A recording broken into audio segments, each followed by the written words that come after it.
they bring them. General A.K. Sivach is with us, defense expert. He served in that region, so he understands the complications there. I have Brigadier Vinod Datta with me and Dr. Monica Verma, strategic affairs expert, also with us this evening. Namaste, ladies and gentlemen. Now, I just want to understand, General Sivach, this desperation to do a Karnama, and especially over the next 20 days, it's very, very imminent. And there is also clear intelligence which says that the Pakistani establishment believes their politics is failing, their economy is failing, the inflation is sky high, there is no electricity, there are protests in POK and POJK which are happening among the civilian population because wahan khana, bijli, kuch bhi nahi hai. And they are having to fire at the local population there. They believe they have to unsettle Kashmir. One Karnama in Kashmir, it will set the narrative right. The K bogie is the only thing that works for them. Now we have coordinates not just of the launch pads, but also now locations of the terror camps. Absolutely. See, Anand, I have served in Kashmir Valley for more than 20 years, and I commanded a brigade on line of control at Machal. No doubt about it. There are not only the terrorists which are sitting on a launch pad starting from Gurez, Machal, Tangdhar, then your Baramulla, then coming to Uri, and then Gulmarg, and thereafter Poonch, Rajouri, and Sundarbani.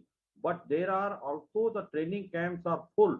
There are about 10,000 terrorists which are being trained for Fidain attack, almost about 500 of them. Remember, those who were fighting along with the Taliban in Afghanistan are also now back, and they are equipped with the most modern weapons which were left by the Americans, M4. So the point which is today there, the confusion and chaos which is going in Pakistan, they want the attention to be diverted because Pakistan is politically and economically failing, and inflation rate is almost about 30 to 40% there.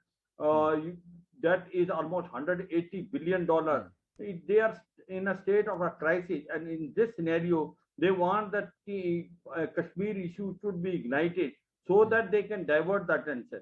Now, what they are doing is they will try to infiltrate maximum terrorists during this window, which is available from now up till November. And all these launch pads are full. They will try to push them. And this time, what they are doing very correctly brought out and appreciated. They don't have to send too many weapons. That they can send it through drones, and the overground worker pick them up and then give to them. So overall, what is happening is they are now restless. They are trying to send maximum terrorists, and Lashkar-e-Toba, Jaise Mohammed al-Badr, and JM, they all are active now. And what happened as far as Kashmir Valley is concerned, they are losing a battle because maximum leadership of Lashkar-e-Toba, Jaise Mohammed, and Hizbul Mujahideen have been wiped off. There are about 125 terrorists which are left. But the fresh terrorists, if they come and the fresh leadership it will create a challenge in Kashmir Valley. That is what Pakistan is now hoping. And Pakistan is not only now looking after North Kashmir, it is also focusing on South Kashmir. Now, this is the change. 2-3 things are changed. One is the terrorists which are sitting are more than 10,000 in POK. Second thing is, in addition to the North Kashmir, they are going to activate South Kashmir. Third thing is maximum weapons, ammunition as well as drugs will be sent through the drones. And before the winter set in, their target is to almost send almost 500 to 600 terrorists in Kashmir Valley to create a mayhem and to show to the world that Kashmir is still a disturbed area and divert the attention of the people of basically Pakistan, where there is a total failure and today there is an economic and political crisis. Anand. Ji, and more importantly, the kind of focus that they're saying, there is a certain disconcert. The jihadi groups are also, they may just end up doing something which is pushing them to a certain level of desperation because they want to show some activity and they want to earn funding. More interestingly, they are combining ranks. Dr. Monica Verma is there with us, Brigadier Datta. I'll just bring her in and then I'll come across to you. Dr. Monica Verma, these outfits combining ranks. Now, the NIA charge sheet, if my memory serves me right, talked about a United Jihad Council. It talked about a UJC which is now trying to bring these ranks together, and they are now trying to cross-pollinate and also dip into each other's capabilities. This only proves that they is not just doing it on a random basis. They're doing it with a concerted effort, saying that let's all pool in resources now.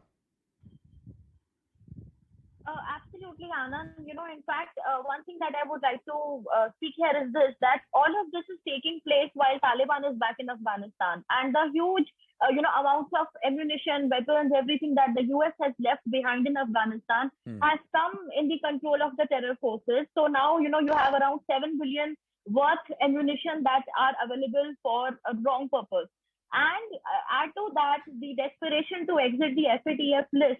This is the only reason why Pakistan was lying low. This was the only reason why, there was not much activity in the POK terror camps, despite, I would like to bring to your notice in October and November last year in 2021, there were a series of reports that how these terror camps have again become activated.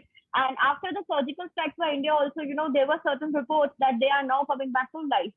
So all these activities, all these events need to be stitched together. So it's not just the council that you are talking about, it's also the return of Taliban. So right now, POK is suffering from twin problems. It's not just the terror camps, but you also have to add to it the level of discomfort and anger in the POK youth against the Pakistani establishment.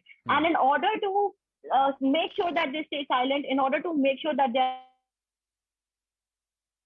Taliban is supplying with the weapons, and on the other hand, there's also a lot of drug supply which is taking place in POK.